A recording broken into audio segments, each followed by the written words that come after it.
Welcome, deep divers. Get ready, because today we're peeling back the layers on a match that really gave us so much more than just, a final score. That's right. We're diving deep into the heart of the FIFA Club World Cup 2025, specifically a clash between Atletico Madrid and the Seattle Sounders that, well, it truly captured the spirit of this whole expanded global tournament. It really did. We've got a stack of sources here, articles, research, basically a comprehensive review of this specific match. And our mission, as always, is to dig in and extract those crucial nuggets, those little aha moments that make you feel, truly informed. Exactly. Our deep dive today, it goes way beyond just the 3-1 result. We're going to dissect the strategic nuances, those crucial turning points, and the broader implications of this specific Atletico versus Seattle encounter. Right. Because this newly expanded 32-team FIFA Club World Cup, it's not just about crowning a world champion, is it? It's this grand global showcase of soccer. A huge stage. It brings together elite clubs from, well, everywhere. And as we'll see, this match, this one in particular, offered a really stark, fascinating look at the differing styles, the strengths that define the sport at its absolute highest levels. So let's start by really setting the stage for this innovative tournament. The 2025 FIFA Club World Cup has gone through a massive transformation. It's huge. Expanded from what was, let's be honest, a relatively small competition to this sprawling 32-team format. Yeah. This isn't just a minor tweak. It's a revolutionary shift, really, designed to bring together the world's absolute elite clubs in a way we've just never seen before. It's incredibly ambitious, wouldn't you say? Oh, it absolutely is. And what's fascinating here, I think, is the sheer ambition behind this new format. The vision is kind of twofold. Okay. Yes, obviously, to definitively crown a world champion. That's the main prize. Yeah. But maybe even more significantly, it's about facilitating this direct dialogue, Yeah. a conversation between soccer styles and strengths across continents. A clash of styles, Right. almost. Exactly. Imagine you've got the tactical discipline of European powerhouses, like Atletico meeting, say, the attacking flair of South American giants, or the rising athleticism you see in North American teams like the Sounders. This match, Atletico versus Seattle, it perfectly encapsulated that ambition. Pitting a traditional European giant against a really well-established North American club right there on American soil. In Seattle, yeah. It's a statement, isn't it, about globalizing club soccer at its absolute pinnacle, really forcing these different philosophies to collide head-on. And the context for this specific match held in Group B. This was round 2. Well, it couldn't have been more high stakes. Let's talk Atletico Madrid first. Right. I mean, they're a traditional powerhouse from Spain's La Liga. Everyone knows them. Synonymous with incredible defensive solidity, tactical discipline under their long-serving coach, Diego Simeone. El Cholo. But they came into this match under immense pressure, didn't they? It wasn't just another game for them. This was big. Not at all. Not even close. Their opening match in the tournament, it was a significant 0-4 defeat to PSG, Paris Saint-Germain. Ouch. Yeah. That kind of result, especially against a direct competitor in your group, it just sends shockwaves through any elite club, let alone one with Atletico's pedigree, their expectations. Right. So for Atletico, this match against Seattle wasn't just important. It was, well, a critical juncture, Yeah. a real moment of truth. They had to bounce back. They absolutely needed to turn the tide, regain their confidence, and crucially, keep their hopes of advancing to the knockout stages alive. A second loss in a row. That would have been devastating, not just for the tournament, but for morale, heading into the rest of their season. It was truly a do-or-die scenario for them. And then on the other side, you had the Seattle Sounders FC, Yeah. a consistently strong, very well-supported MLS team, Yep. playing on their home turf, Lumen Field, with that famously passionate fan base. But they also faced a tough start to their tournament, right? They needed points just as badly. That's absolutely right. The Sounders, they'd lost their first-round match, 1-2. And that was to the Brazilian side, Botafogo, another formidable opponent from South America. So, yeah, tough group. Very tough. So for them, this encounter with Atletico Madrid was a true back-against-the-wall situation. They knew, realistically, to have any chance of progressing, they needed a result, a draw, maybe even a win. It's a big ask. A huge ask. But beyond just the competition points, facing a club of Atletico Madrid's stature at home, that was also a precious learning opportunity and experience. For the players, It's a chance to measure themselves against, the world's best. For the fans, it's this rare opportunity to witness top-tier European soccer firsthand, right in their own backyard. That must have been amazing for them. Oh, absolutely. That kind of exposure, regardless of the final score, it's invaluable for the growth of soccer in the United States. Speaking of home, let's get into the nitty-gritty match logistics. This game took place on Thursday, June 19th, 2025, at the iconic Lumen Field in Seattle, Washington. Kickoff was 3:00 p.m. Pacific Daylight Time. So for our listeners on the East Coast, that's 6:00 p.m. Eastern, and globally, that's 10 p.m. UTC or UTC plus 02:00. Right. And the atmosphere. The sources we looked at highlight this really impressive attendance. Over 51,636 enthusiastic fans packed into the stadium. Wow. That really underscores the passion for soccer in Seattle, doesn't it? It must have been absolutely electric in there, almost like a 12th man for the Sounders. It definitely was. That crowd size itself, it was a statement. A real testament to Seattle's vibrant soccer culture, their eagerness to see their team compete on this global stage. Yeah. And when you look at the Group B standings just before kickoff, you really understand why the tension was so palpable for everyone involved. Lay it out for us. What did it look like? Okay, so PSG, Paris Saint-Germain, they were leading the group. 3 points and a +4 goal difference, or GD. That's crucial, the tiebreaker. Right. Goals scored minus goals conceded. Exactly. Then Botafogo was second, also with 3 points, but only a +1 GD. Right. Then down at the bottom, you had the Seattle Sounders, 0 points, -1 GD, and Atletico Madrid, also 0 points, but with a pretty daunting -4 GD after that heavy PSG defeat. So Atletico were really behind the 8 ball there with that goal difference. Massively. Yeah. And this whole scenario, it raises an important question, doesn't it? How would these stark standings, especially Atletico's big negative goal difference, influence their tactical approach? Yeah, what would Simeone do? Would he stick to his famously cautious Cholo ball, try and grind out a 1-0 win? Or would the pressure force them to be more aggressive, more attacking right from the first whistle? It was a fascinating tactical puzzle just waiting to unfold. Okay, so with those incredibly high-stakes set, the first half kicked off, and it unfolded as this truly fascinating display of, well, contrasting styles. Atletico Madrid, right from the opening whistle, you could just see it. They immediately displayed that European elite quality. It felt like a statement of intent. Yeah, they looked sharp early. They quickly seized control of the game's rhythm, dictating the tempo, orchestrating the passing, the movement, applying early sustained pressure on the Sounders' backline. Right. You could see the precision in their passing, the speed of their transitions. It was classic Atletico, really, but maybe with a bit more urgency. I'd agree with that. They definitely showed strong attacking intent right from the get-go. Yeah. They created numerous dangerous opportunities, deep in the Sounders' half. There's a but coming, isn't there? Well, yeah. What was noticeable and probably frustrating for Simeone watching from the sideline was that despite getting into really excellent positions, their forwards seemed maybe rushed. Yeah. Or perhaps just lacking that final clinical touch. Couldn't finish. Exactly. They failed to convert those early advantages into goals. They were getting to the doorstep, like you said, but just couldn't quite find the key to unlock the door early on. Now, the Sounders, to their credit, they didn't just sit back and, absorb all that pressure. Brian Schmetzer had them attempting to counter that onslaught with their own strategy. Yeah. Trying to employ a high press, trying to establish some possession. Yeah. They weren't just passively waiting, were they? No, they certainly weren't passive. When we talk about Seattle's high press, you got to picture their forwards, their midfielders, pushing way up the pitch. Right up on Atletico's defender. Exactly. Trying to swarm them the moment they got the ball, trying to win it back in dangerous areas deep in Atletico's half. Now, while they were clearly, in a disadvantaged position in terms of overall quality against such a top-tier European opponent, Of course. their fighting spirit was really commendable. They diligently sought out counterattacking chances, trying to exploit any little bit of space Atletico might have left behind in their own attacking push. It was brave effort, definitely. But you could tell they were constantly walking this tightrope against a team of Atletico's caliber. And here's where it really gets compelling, because the deadlock was eventually broken, 11th minute. It was Pablo Barrios for Atletico. He picked up this beautifully weighted assist from Giuliano Simeone, yes, the coach's son, who'd made a great run into space. Little burst of pace there. Yeah. And then Barrios just unleashed this thunderous strike from the edge of the box. It slammed against the crossbar with real power. Okay.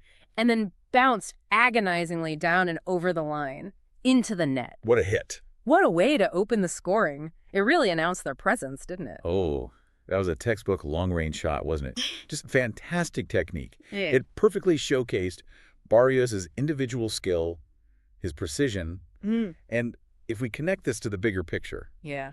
it was Atletico's early dominance finally paying off. It felt like a deserved lead, a testament to their continuous pressure, even if it took maybe a little bit of luck, a favorable bounce off the crossbar to actually get it over the line. Settled the nerves a bit for them. Oh, definitely. That goal clearly settled some nerves for Atletico. You could almost feel it. But the first half wasn't just about that opening goal. There were several other defining moments, lots of near misses, and even some heroics that, frankly, kept the Sounders in the game longer than maybe they should have been. For example, just 5 minutes in, even before Barrios' goal, Atletico's Julian Alvarez missed a prime one-on-one chance. Yeah, he should have scored there. That could have been an even earlier goal, really deflating for the Sounders right at the start. Absolutely. And conversely for the Sounders, you had Jan Oblak, Atletico's world-class goalkeeper, One of the best. making a superb, absolutely critical save in the 17th minute. Albert Rusnak delivered this precise cross into the box. Danny Musovski got a clean shot off, close range. Good chance. Great chance. But Oblak reacted with incredible speed, that agility he has, pushed the ball wide. That was a critical moment. It prevented an immediate equalizer for Seattle. Which could have totally changed the game. Completely shifted the momentum right back into Seattle's favor. It really was one of those sliding doors moments, And just 4 minutes after that, 21st minute, it was Atletico's captain, Koke, making a crucial defensive play. He blocked Cristian Roldan's powerful volley right on the goal line. Wow. Goal and block. The Sounders were definitely creating some chances, pushing back when they could. They weren't just rolling over. They were. And it showed their intent.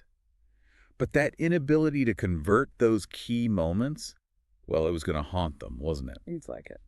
And Atletico themselves, they continued to be surprisingly wasteful up front.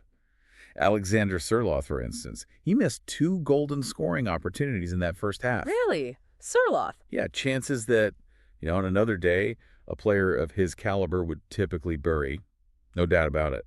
Those misses prevented Atletico from extending their lead significantly, maybe putting the game totally out of reach much earlier. So they were creating, but not finishing efficiently. They were creating, no doubt, loads of chances, but just not finishing with that ruthless efficiency you might expect from a team of their standing, especially given the pressure they were supposedly under after the PSG game. Then, fast forward to the 36th minute, and we had a major VAR controversy brewing. Ah, yes, the VAR moment. Reed Baker-Whiting of the Sounders committed a foul on Giuliano Simeone right near the edge of the penalty box.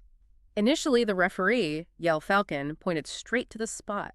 Penalty, Atletico. Big call. Huge moment. That would have given Atletico a massive opportunity to go maybe 2 goals up, maybe even 3 if they'd converted earlier chances. Yes, but then came the VAR intervention.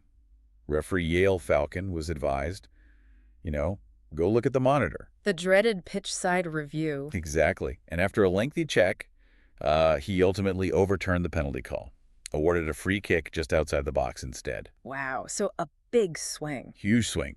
This certainly offered the Sounders a significant reprieve, didn't it? Especially in a game where every single decision felt magnified, like it could alter the whole course of the match. Definitely. But, as you can imagine, it also generated significant discussion. Fans, commentators, pundits, everyone was debating it. Was it just outside? Was the contact inside? It was a truly pivotal moment, taking away a potential second goal for Atletico right before halftime. So by the time halftime rolled around, the stats painted this really interesting, maybe slightly misleading picture. How so? Well, Atletico had 10 shots, with 3 on target. The Sounders had 8 shots, but only 1 on target. Okay. That snapshot, it perfectly reflects Atletico's superior attacking threat, doesn't it? Their consistent ability to penetrate the Sounders' defense, no doubt about that. More quality shots. Exactly. They were getting more quality shots off, forcing Stefan Frey into action more often. But, crucially, it also starkly highlights their need for better finishing. They should have been further ahead. Oh, absolutely. They should have been up by more than just 1 goal, given the clear-cut opportunities they managed to create. The Sounders, on the other hand, you can see they were struggling to make their own chances count, failing to test Oblak nearly enough despite their efforts to push forward. Left it all hanging in the balance for the second half. It really did. It left the second half perfectly poised for either an Atletico breakout where they finally found that clinical edge, or maybe, just maybe, a Sounders comeback, depending entirely on how both teams adjusted during the break. Right, so when the teams emerged for the second half, it became immediately clear that halftime tactical shifts were indeed the order of the day. Both coaches had been busy. For Atletico Madrid, Diego Simeone made this decisive substitution right out of the gate. He brought on the experienced Belgian international Axel Witsel for Jose Gimenez. Interesting move. Defender for midfielder, Well, essentially. it felt like a bold move, yeah. And it certainly signaled Simeone's intent, whatever that was. And that substitution, which, yeah, might have seemed like just a defensive tweak on paper, maybe shoring things up, it proved to be instantly, almost remarkably effective. Really? How so? Well, it just felt like a masterstroke by Simeone. It signaled his intent not just to hold the lead, but maybe to maintain their attacking pressure while simultaneously adding this deeper layer of experience, tactical intelligence to their whole structure. He wasn't just reacting, he was proactively trying to shape the game again. Meanwhile, Brian Schmetzer, the Sounders coach, he responded with a flurry of his own changes. Almost felt like he was throwing the kitchen sink at Atletico. Yeah, it did feel a bit like that. He made 5 substitutions to the starting lineup. Kalani Casaranzi, Jonathan Bell, Reed Baker-Whiting, Pedro de la Vega, and Paul Rothrock came on, replacing Alex Roldan, Kim Keehee, Nuhu, Jesus Ferreira, and Ryan Kent. That's a significant shakeup. Oh, massive changes. Those were certainly brave attempts, weren't they? Trying to shake up their somewhat passive play from the end of the first half, inject fresh energy, maybe different attacking profiles. Trying to find a spark. Schmetzer was clearly looking for that spark, yeah. A shift in momentum. However, despite the sheer number of changes, they ultimately didn't fundamentally alter the game's flow in the way Schmetzer must have hoped. Didn't work out. It seemed the core issues they faced against Atletico's really structured, disciplined play, they remained. And those fresh legs just kind of ran into the same well-organized defensive wall. And then Atletico delivered this rapid, almost demoralizing second goal just 2 minutes into the half. 47th minute. So quick after the restart. It all started with Marcos Llorente unleashing this powerful long-range shot, rattled the crossbar again. Stefan Frey, the Sounders keeper, made a brilliant diving save, pushing it onto the bar, but the ball just bounced agonizingly down into a really dangerous area. Right in the 6-yard box. Robin Lenormand was quick to react, sending the rebound back towards the goal line. And then who else but Axel Witsel, the substitute? No. Yes, he had literally just stepped onto the pitch, and he was right there, right place, right time to head it into the net. Just 2 minutes after coming on, he makes that kind of immediate, decisive impact. Incredible substitution. This goal, it perfectly illustrated Atletico's predatory instinct, didn't it? Their ability to follow up on shots, that fantastic team synergy, capitalizing instantly on a rebound from a saved effort. It showed their immediate readiness, their intensity, right out of the gate for the second half. A true testament to Simeone's halftime talk, you have to assume. But the Sounders, again, to their immense credit, they showed remarkable resilience, real fighting spirit. Because just 3 minutes later, 50th minute, Albert Rusnak scored for them, Quick reply. providing that much-needed glimmer of hope for the home crowd. It was well-constructed build-up, too. Danny Musovski headed the ball from outside the box, put it perfectly into Rusnak's path, and he found the back of the net with a really composed finish. That goal provided a brief but incredibly potent spark of hope for Seattle, absolutely. It was a crucial response, wasn't it?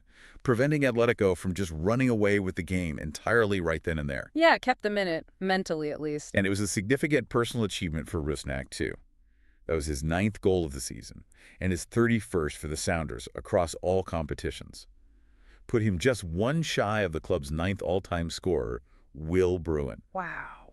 It showed that despite the odds being stacked against them, they weren't giving up. They still had moments of genuine quality in them. However, that spark of hope was pretty short-lived, wasn't it? Because Pablo Barrios, the first goal scorer, he effectively sealed the deal for Atletico just 5 minutes after that, 55th minute. Didn't make long. An uncleared long pass from Atletico's defense wasn't dealt with properly by the Sounders' backline, and it just fell right to the back post for Barrios, who was completely unmarked. Oh, defensive lapse there. Big time. And Barrios, with the composure you'd expect, delivered this clever side foot finish. His second goal of the match made it 3-1.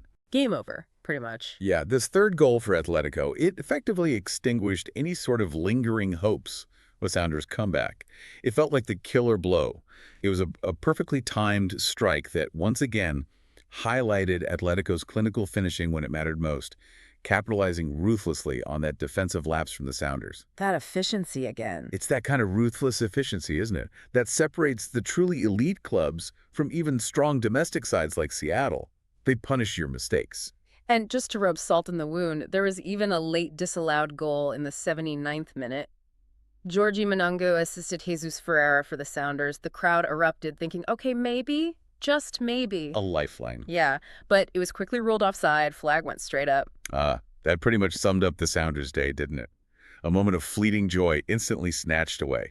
Atletico, at that point, they were just controlling the game defensively, shutting down any avenues for a Sounders comeback, securing their 3-1 victory with real professional composure. Job done. They'd weathered that initial second-half storm from Seattle after the Rusnak goal, and then decisively put the game to bed. #Tag4. Tactical deep dive and key player performances. Okay, let's take a deeper look now at the coaching philosophies that were just so vividly on display in this match.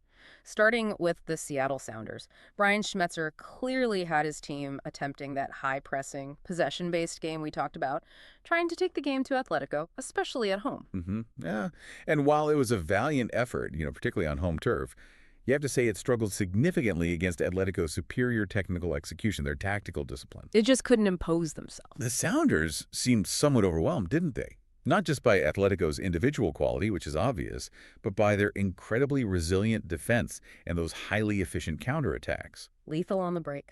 Always. And Schmetzer's 5 lineup changes at halftime, while brave, clearly meant to shake things up, inject fresh impetus. They ultimately didn't fundamentally alter the game's flow, did they? Or solve their underlying issues against such a high-caliber opponent. The structure held firm. Exactly. They tried to maybe create numerical advantages in certain areas, but Atletico's compact shape, that famous Simeone structure, often just nullified those efforts before they could become truly dangerous. And for Atletico Madrid, well, Diego Simeone's signature style, often called chola ball, was on full display. Oh, yeah. Robust defense, that compact formation, and then rapid, incisive counterattacks. It's a philosophy that's brought them immense success over, a decade now. It truly is. Simeone's tactical discipline, it's like watching a perfectly choreographed dance sometimes. Every player knows their steps, how they interact with the others, even when the tempo shifts, speeds up, slows down. So organized.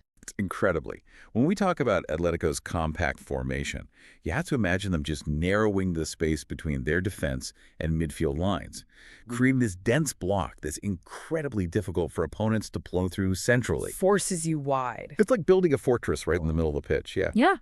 Forcing Seattle into wider, generally less dangerous areas. And despite that previous match, that heavy 0-4 loss to PSG, Which must have hurt. Simeone's team showed remarkable self-correction and execution in this game. They were creating chances, they were clinical when it counted, and they held firm defensively for the most part. And Simeone's quick, impactful substitution of Axel Witsel that further honed their attacking efficiency. It proved to be an almost immediate game changer. Disaster stroke, you called it. It really showcased his ability to read the game, make those impactful adjustments that directly contribute to the scoreline. That's top coaching. And ultimately, that class divide we mentioned, it was so evident in the practical application of these philosophies on the pitch. Atletico's tactical discipline, their individual player quality, it just enabled them to better convert defensive transitions into goals, especially capitalizing on those key chances. Worthless. We saw this stark difference, for example, when Atletico's Koke, with all his vast experience, anticipated a Sounders counterattack perfectly, intercepted a pass that maybe a lesser player might have missed, and then immediately, boom, turned it into a dangerous offensive transition for his team. That's the kind of high-level decision-making, that execution, that really separates teams at this level.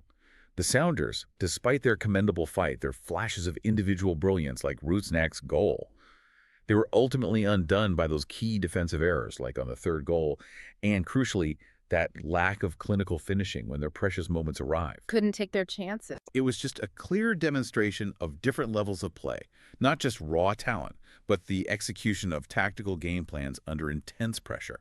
Shifting now to individual brilliance, Pablo Barrios for Atletico Madrid. He was undoubtedly the man of the match, wasn't he? 2 goals, fantastic performance. Absolutely, no question.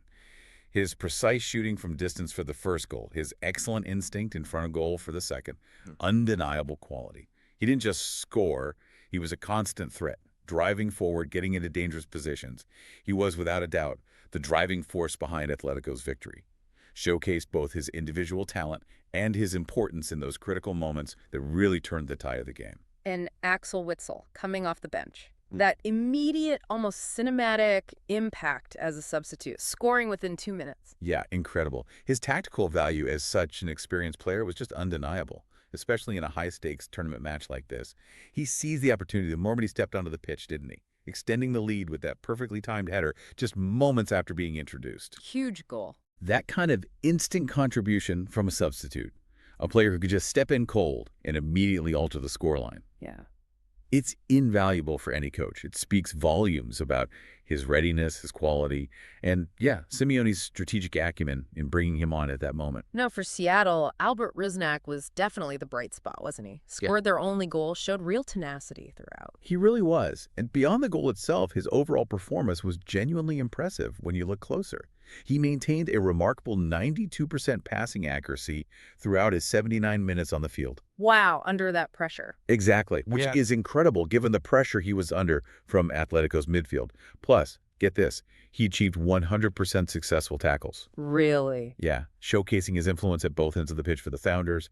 He was a dynamic presence, trying to link play, trying to break up Atletico's rhythm. He was a true stand-up performer, even in a losing effort.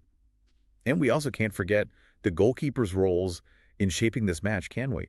Jan Oblak made that critical save in the 17th minute against Musovski. The one-on-one, yeah. Which, as we discussed, was absolutely crucial in preventing an equalizer when Atletico was still only up by 1 goal. A potentially game-saving moment, really. Definitely. And Stefan Frey, for the Sounders. Despite conceding 3 goals, he actually made multiple impressive saves throughout the match, denying Atletico even more opportunities.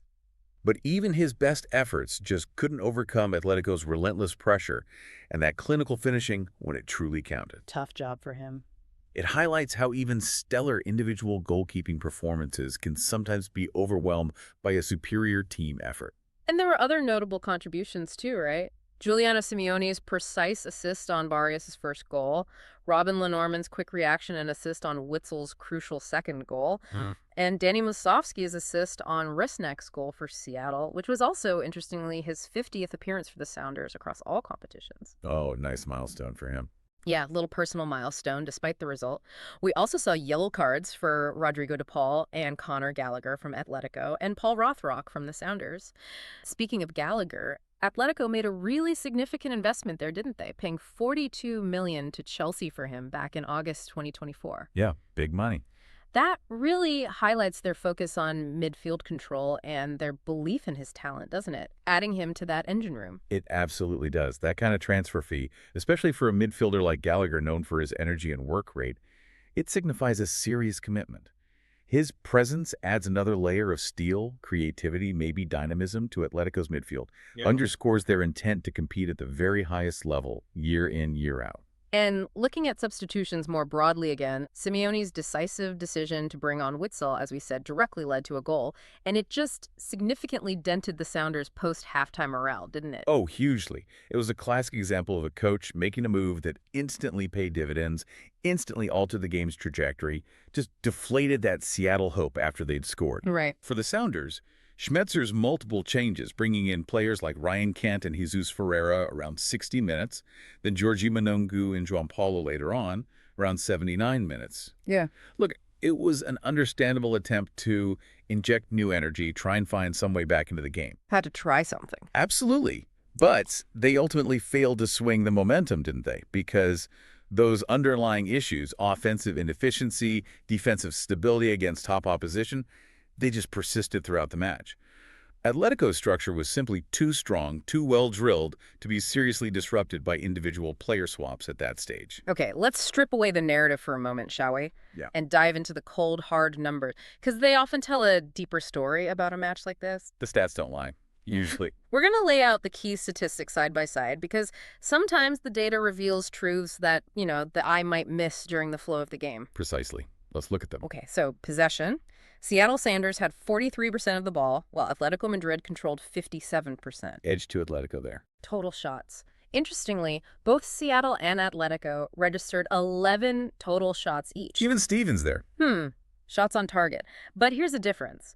Seattle had 4 shots on target compared to Atletico's 6. Okay, quality over quantity maybe? Corners. Seattle earned 4 corners while Atletico only had 2. Just Seattle got into wide areas perhaps? All offsides. Seattle was caught offside 3 times. Atletico remarkably had 0 offsides. 0. That's disciplined attacking. Yellow cards. Seattle received 1, Paul Rothrock. Atletico got 2, Rodrigo de Paul, Connor Gallagher. Pretty standard. Yep. Red cards. None for either side. Good. Fouls committed. Seattle committed 11 fouls. Atletico committed slightly more, 13. Fairly even contest physically then. And goalkeeper saves. Seattle's keeper, Frey, made 4 saves. Atletico's Oblak made 3. Reflects the shots on target difference, yeah. So what do these numbers really reveal when you put them all together? It looks, on the surface, like an incredibly even contest in terms of total shots, which might surprise some people given the final score. It might. But Atletico had that clear edge in possession and crucially in shots on target. What does that tell you? Well, it tells a very clear story of efficiency and threat, doesn't it? Atletico's possession advantage, combined with their superior shots on target despite an equal total shots count, that indicates a greater threat and, crucially, greater efficiency in their attack. Yeah, I think the possession count more. They made their touches count more, absolutely. They created higher quality opportunities from their build-up play. And that fact that Atletico had 0 offsides, they could point to more precise attacking runs, perhaps a testament to their really well-drilled offensive movements under Simeone. Or it might highlight some subtle issues with the Sounders' defensive line coordination, their ability to catch runners effectively with an offside trap. It's hard to say definitively without watching every run back, but 0 is unusual. Interesting point. Conversely, Seattle's higher number of corners, 4-2, might suggest, yeah, they were getting into some good wide attacking positions, maybe forcing clearances. But the fact that only 4 of their 11 total shots actually hit the target, compared to Atletico's 6 from 11, that clearly shows a struggle to convert those wider positions, those half chances, into genuine threats on All Blacks' goal. Like you said, getting to the doorstep. But could quite unlock the door with a precise key, yeah. They lacked that cutting edge in the final third when it mattered. And this inevitably brings us to an unavoidable truth in global soccer, doesn't it? Particularly in a tournament designed like the FIFA Club World Cup. And that's the underlying financial disparities between these teams. The elephant in the room. So what does all this possession, shots, efficiency, what does it mean when we look at the squad values, the sheer gulf in experience? It feels like that's the factor these numbers are subtly pointing towards. Oh, if we connect this to the bigger picture, it becomes remarkably starkly clear. This financial difference, it directly translates into player quality, squad depth. It's almost like a force multiplier in games like this. Let's see the numbers then. Okay, let's look at the profiles. Atletico Madrid. Right. Their average player age is 29.2 years. That suggests a squad rich in experience, maturity, players in their prime or just past it. Seen it all. Pretty much. Their total squad market value, according to reliable sources, is a staggering $508.50 million. Wow, €500 million. Yeah. Their squad composition includes multiple World Cup winners, nearly 20 current national team regulars players who consistently compete at the very highest level of international soccer week in, week out. They are consistently ranked among the top 15-20 clubs globally, a perennial force in the UEFA Champions League. Okay, now compare that to the Seattle Sounders FC. Right. Their average player age is 27.0 years of good age, right, in the typical peak performance window. However, their total squad market value is a relatively modest $51.75 million. $51 million versus $508 million. Exactly. It's literally a tenth of Atletico's value. And in the highly respected Opta Analyst global club ranking system, Seattle sits at 223rd in the world. 223rd versus top 20. This isn't just about statistics. It's about the fundamental reality of modern professional soccer at the global level. Yeah. This vastly different level of talent fueled by immense economic power. It is undeniably the underlying factor in the match's outcome. Despite the Sounders' commendable fighting spirit, their effort. It's hard to overcome that gap. Think of it this way. Atletico Madrid is operating with the kind of budget of a major Hollywood studio.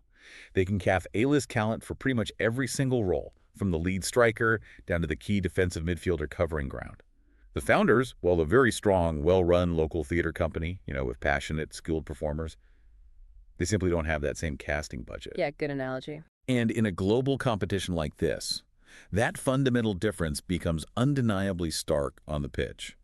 While the Sounders fought incredibly hard, the sheer depth of individual talent, the tactical maturity ingrained over years, the wealth of big-game experience that €500 million can buy, it ultimately provides a significant, almost insurmountable advantage in these high-stakes, one-off matches. More than just who played better on the day. It's more than just who plays better on the day. It's about the inherent quality difference that's been built over years and years of consistent, high-level investment, recruitment, and competition. That's the reality the Club World Cup exposes. #tag6. Post-match reflections and tournament implications. Okay, so following the final whistle, both coaches offered their post-game insights, as they do, shedding light on their perspectives of the match, how they saw their team's performances.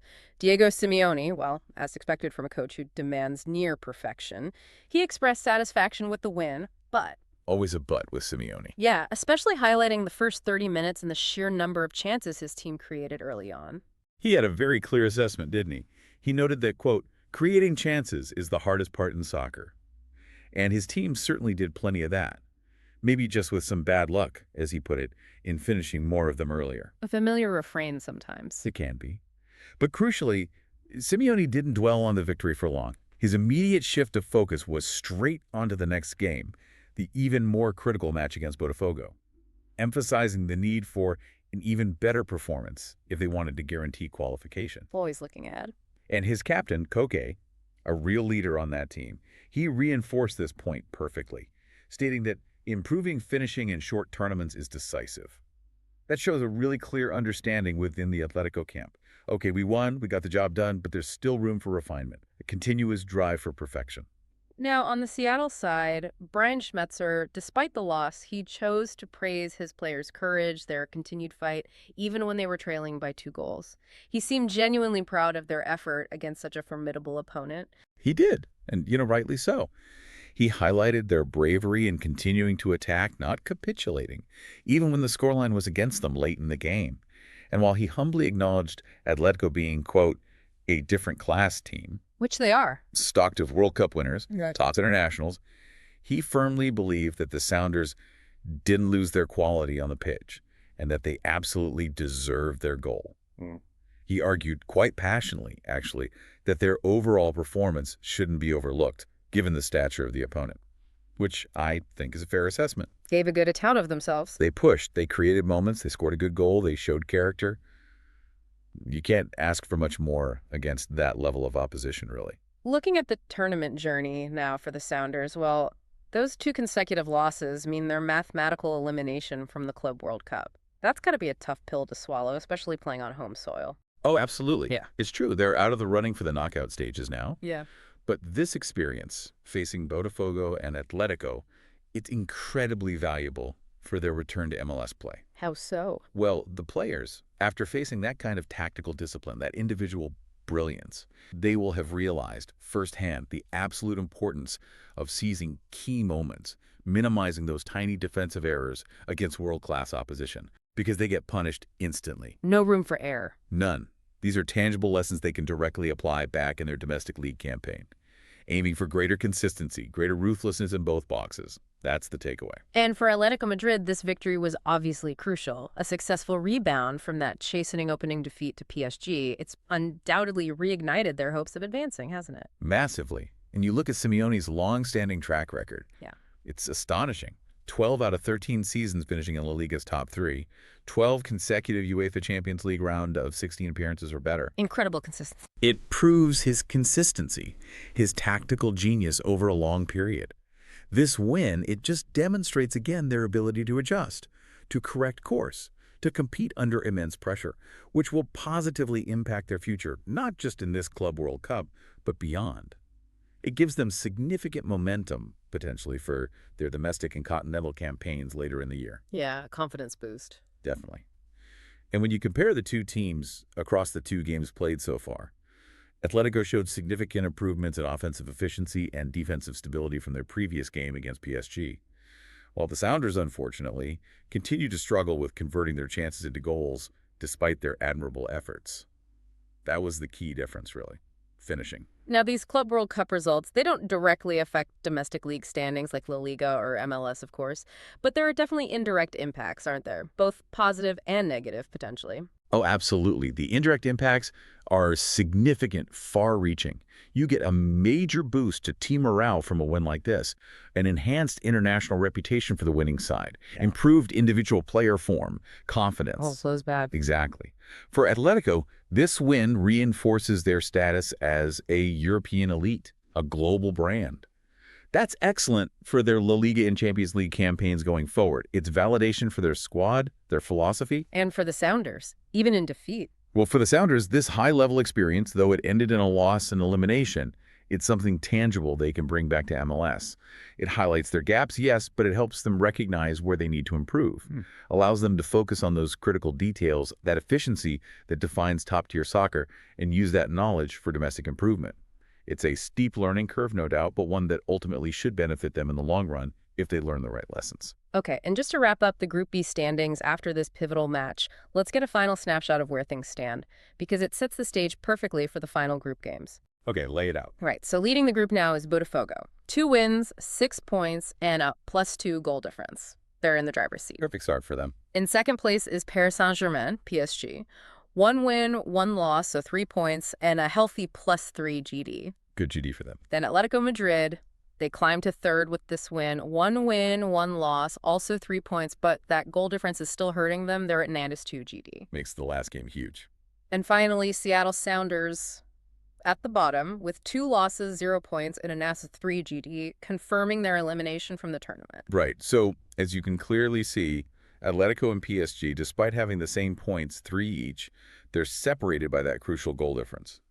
And they will now effectively directly compete for that second knockout stage spot in their final group game. But they don't play each other, right? No, that's key. The stakes remain incredibly high for Atletico, who will need to overcome the group leaders, Botafogo, to ensure their progression. A very tough final game.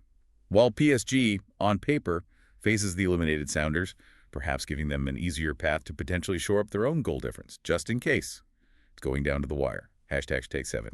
Fan engagement and future outlook.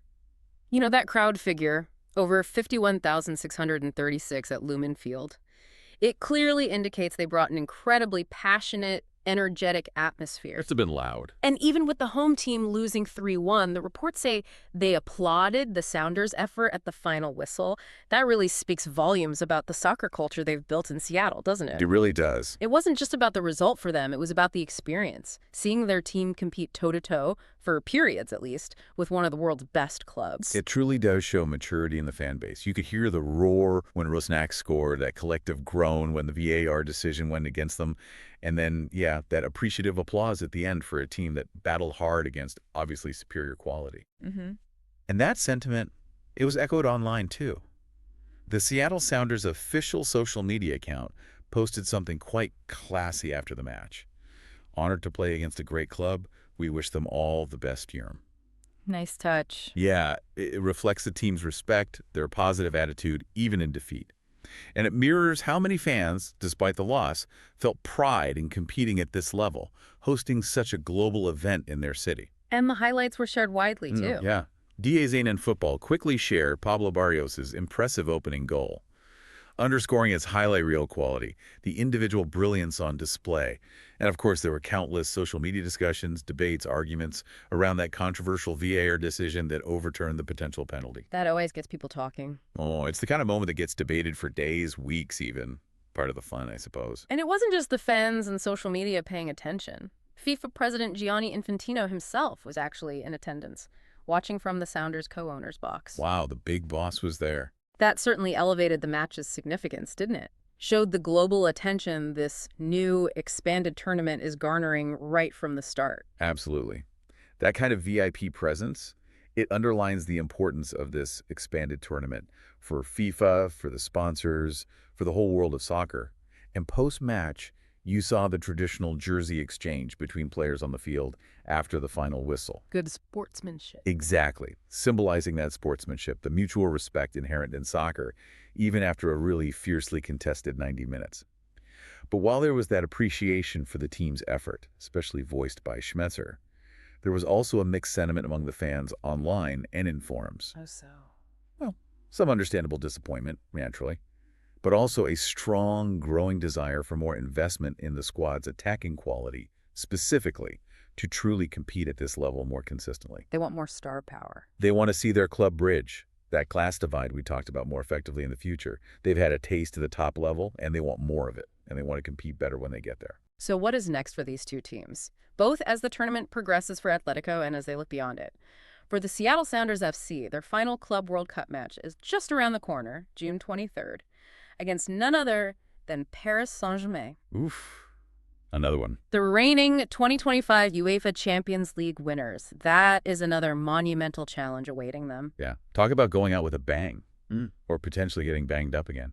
Despite their mathematical elimination, it's absolutely essential for them, for pride, for the fans, to fight for honor in that final game and to continue learning from these high-stakes world-class matchups. Squeeze every bit of experience out of it. Exactly. The issues they need to address for their MLS return are now crystal clear, really pressing, offensive inefficiency, minimizing those defensive errors, as Schmetzer himself effectively noted.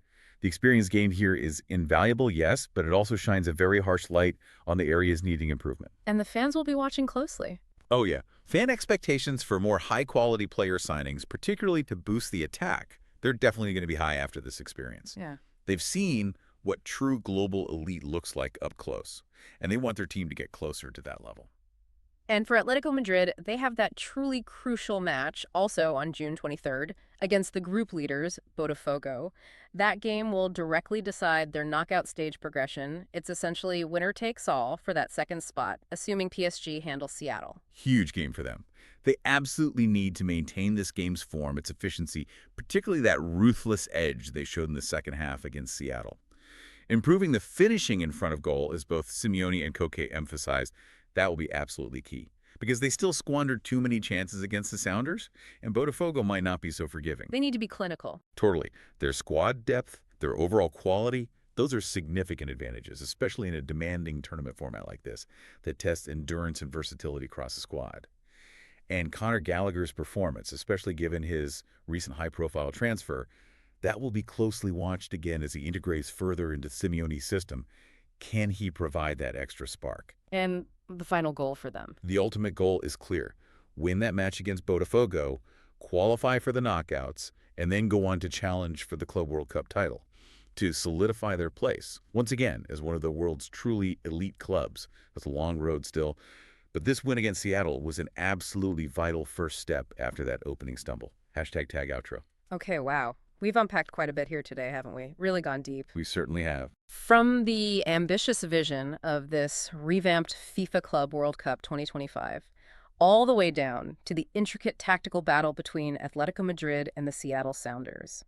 We've covered that blend of resilience and tactical prowess from Atletico, the real fighting spirit and steep learning curve for Seattle, and yeah, those undeniable different levels of global soccer that were revealed in this new grand tournament format. We've truly tried to dissect this event through multiple lenses, haven't we? Tactical, statistical, the human element, the financial context. The real value, I think, comes not just from knowing the score, but from trying to understand why it happened that way, the crucial moments that shaped it, and what it all means for both teams going forward, both in this tournament for Atletico and for their respective seasons beyond it. Absolutely. And now here's a thought that, for me, kind of keeps lingering long after the final whistle. Something to really chew on. Go on. What does a tournament like this expanded Club World Cup truly mean for the future of soccer? Is it just about showcasing global competition, crowning a world champion every few years? Or does it also, maybe more significantly, starkly highlight the fundamental disparities that exist in the global game? The gaps we discussed. Exactly. The financial gaps, the tactical gaps, the talent gaps, and just highlighting them so clearly, perhaps push leagues, push clubs worldwide to adapt and evolve in maybe unexpected ways in their quest to try and bridge those divides. Does it accelerate change? A compelling question to chew on as you go about your day. What is the true impact of putting everyone on the same stage like this? Something to ponder. Indeed. Thanks for diving deep with us today.